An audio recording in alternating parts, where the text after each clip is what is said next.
Welcome to my channel star of economics. अगर तो आपको हमारी वीडियोस अच्छी लगती हैं तो हमारे चैनल को सब्सक्राइब और बेल आइकन को प्रेस करना ना भूलिएगा, जिससे हर आने वाली न्यू वीडियोस की आपको इन्फॉर्मेशन मिलती रहेगी। आज जो हम टॉपिक डिस्कस करने वाले हैं उसमें है हमारे पास इम्पोर्टेंस ऑफ पब्लिक फाइनेंस। तो इम्पोर्टेंस ऑफ पब्लिक फाइनेंस में हम देखेंगे allocation function, reduce unequal distribution of income, economic stability, develop infrastructure. तो फर्स्ट हम देखते हैं allocation of resource. Study of public finance tell us how allocate of resource will be beneficial of collective want of people. तो हमें study बताती है public finance की कि हम अपने रिसोर्सेज को किस तरह यूटिलाइज करें कि वो तमाम लोगों की वांट्स को पूरा किया जाए। सिर्फ एक शख्स की वांट्स को पूरा ना किया जाए बल्कि पूरी जो हमारे पास इकोनॉमी है उसकी तमाम लोगों की वांट्स को फुलफिल किया जाए। It tell us how significant the public sector in the context of maximisation of social welfare. तो पब्लिक फाइनेंस की स्टडी हमें बताती है कि सोशल वेलफेयर के लिए पब्लिक सेक्टर बहुत एक इम्पोर्टेंट रोल प्ले कर रहा है। तो हमें बेसिकली एलोकेशन ऑफ रिसोर्स में यही बता रहा है कि रिसोर्सेज को सही तरीके से इस्तेमाल किया जाए, कि ये नहीं है कि आप अपने रिसोर्सेज को सारा का सारा अमीर तबके पे इस्तेमाल किया जाए, गरीब तबके पे इस्तेमाल ना किया जाए। तो इस तरह रिसोर्सेज का इस्तेमाल किया जाए कि वो पूरी जो इकोनॉमी है ना उसकी वांट्स को फुलफिल किया जाए। ना ये हो कि किसी सेक्टर को बहुत ज़्यादा दिया जाए रिसोर्सेज को और किसी सेक्टर को बहुत कम रिसोर्सेज मिले। तो बेसिकली एलोकेशन ऑफ रिसोर्स में हमने यही डिस्कस करना है कि हमारी जो इकोनॉमी है उसमें रिसोर्सेज को सही तरीके से यूटिलाइज किया जाए। देन जो हमारे पास सेकंड इम्पोर्टेंस है पब्लिक फाइनेंस की, reduce unequal distribution of income and wealth. तो इसमें हम देखते हैं it tells techniques, methods, knowledge to reduce unequal distribution of income and wealth. तो इसमें हमें डिफरेंट टेक्निक्स बताई जाती हैं, मेथड्स बताए जाते हैं और उसके बारे में नॉलेज प्रोवाइड की जाती है कि हम अनइक्वल डिस्ट्रीब्यूशन को किस तरह रिड्यूस कर सकते हैं। यानी कम किया जा सकता है लेकिन इसको कभी ख़त्म नहीं किया जा सकता। कि आपके पास जो अमीर तबका है जिसके पास बहुत ज़्यादा पैसे हैं उससे आप किस तरह कलेक्ट टैक्स करेंगे और किस तरह आप गरीब तबके पे एक्सपेंड करेंगे। तो यही एक तरीका है जिस तरह आप यानी अनइक्वल डिस्ट्रीब्यूशन को ख़त्म कर सकते हैं कि आप अमीर तबके से ज़्यादा टैक्स कलेक्ट करें और गरीब तबका जो है उस पर आप एक्सपेंडिचर करें। तो वो काम करता है, वो हमारी गवर्नमेंट काम करती है। इसी तरीके से हम अनइक्वल डिस्ट्रीब्यूशन को रिमूव कर सकते हैं। नेक्स्ट जो हमारे पास इम्पोर्टेंस है पब्लिक फाइनेंस की वो है इकोनॉमिक स्टेबिलिटी।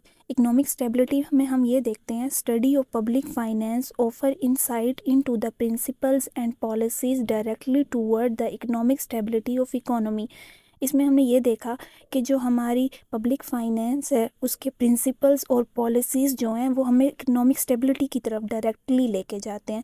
वो किस तरह लेके जाते हैं कि हमने ये पहले भी चीज़ डिस्कस की थी कि जो हमारी पब्लिक फाइनेंस है उसे हम as a science, physical science भी कहते हैं या फिजिकल इश्यूज़ भी कहेंगे अगर इश्यूज़ काउंट करेंगे, या फिजिकल पॉलिसी को काउंट देखेंगे। तो फिजिकल पॉलिसी हमारी टैक्स और एक्सपेंडिचर्स की रिलेट होती है, तो इसमें हम इकोनॉमिक स्टेबिलिटी को ही लेके आएंगे। तो इसमें हम ये देखते हैं कि अगर तो हमारी इकोनॉमी में डिप्रेशन आती है तो डिप्रेशन की सिचुएशन में क्या करेंगे, और अगर हमारे पास इन्फ्लेशन की सिचुएशन आती है देन हम क्या करेंगे। तो देन हम फर्स्ट इन डिप्रेशन सिचुएशन देखते हैं।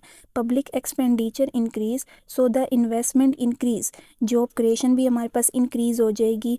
The money increase in the market, तो मनी जो है वो हमारे पास इंक्रीज हो जाएगी। जब हमारे पास डिप्रेशन की सिचुएशन आती है तो गवर्नमेंट क्या करती है, एक्सपेंडिचर ज़्यादा से ज़्यादा करती है, जिसकी वजह से हमारी इकोनॉमी में इन्वेस्टमेंट इंक्रीज़ हो जाती है और ज़्यादा से ज़्यादा लोगों को जॉब्स मिलती हैं, और जिसकी वजह से मनी की जो सर्कुलेशन है मार्केट के अंदर वो बहुत ज़्यादा हो जाती है, और इससे हमारी इकोनॉमी स्टेबिलिटी की पोजीशन में आ जाती है डिप्रेशन से। देन हमारे पास आता है ड्यूरिंग इन्फ्लेशन।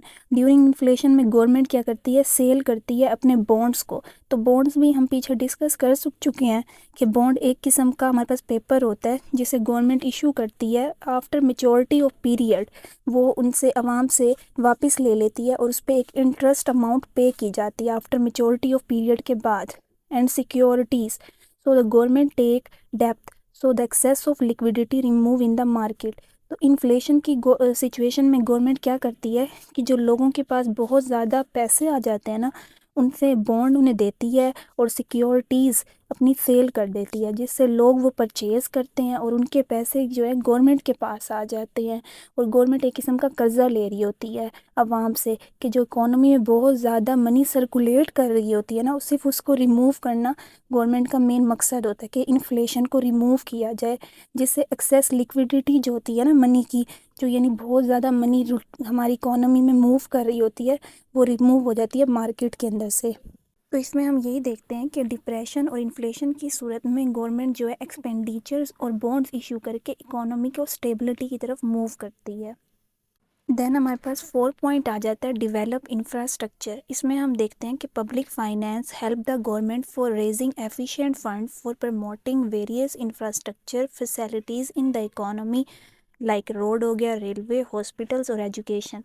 तो इसमें हम ये देखते हैं कि पब्लिक फाइनेंस हेल्प करती है गवर्नमेंट की कि वो ज़्यादा से ज़्यादा फंड्स को इकट्ठा करे और प्रमोट करे डेवलपमेंट इंफ्रास्ट्रक्चर्स पे। तो डेवलपमेंट इंफ्रास्ट्रक्चर्स हमारे पास वही होते हैं जो हमारी इकोनॉमी में रोड्स हो गए, रेलवे हो गए, हॉस्पिटल्स हो गई या एजुकेशन हो गई हमारी, इन चीज़ को ज़्यादा से ज़्यादा प्रमोट किया जाए और डेवलप किया जाए हमारे इंफ्रास्ट्रक्चर को। तो वो भी हम किसके ज़रिए करते हैं, पब्लिक फाइनेंस के ज़रिए ये गवर्नमेंट को एक किस्म की हेल्प मिलती है। तो इस तरह हमारा यहाँ पे टॉपिक फिनिश होता है। अगर तो आपको हमारी वीडियोस अच्छी लगती हैं तो लाइक, सब्सक्राइब और शेयर करना ना भूलिएगा। ओके, अल्लाह हाफिज़।